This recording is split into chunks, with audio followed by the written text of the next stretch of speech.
కాయలు నాటే భోజలకి నీళ్లు పారేది అయిపోతే రేపటికల్లా అయిపోతుందండి మట్టికాయల భోజలు చూసి ఇంకా ఎల్లుండి విత్తనాలు నాటేస్తే ఇదే పైపుని అతుకు కలిగించి జాజి పొలానికి కూడా వదిలేయాలి నీళ్ళు.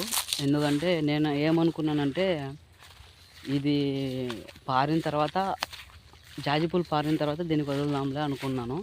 బట్ ఏంటంటే రేపటికల్లా మనకి ఇప్పుడు ఒక మైండ్లోకి వచ్చేసింది నాకు, ఫాస్ట్గా నీళ్ళు అనేది పారుతుంది అని చెప్పేసి ఒకటి ఐడియా అనేది వచ్చేసింది.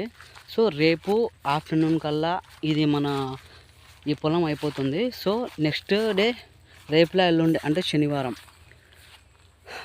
శనివారం రోజు మనం జాజి పూల తోటకి నీళ్లు పెట్టి ముందు కొట్టాలి.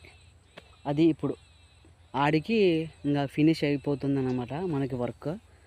మళ్ళా దీంట్లో ఇంకా విత్తనం మొలిచిన తర్వాత గడ్డి ఏమైనా ఉంటే మళ్ళీ చూసుకోవచ్చు అది. ఓకేనా?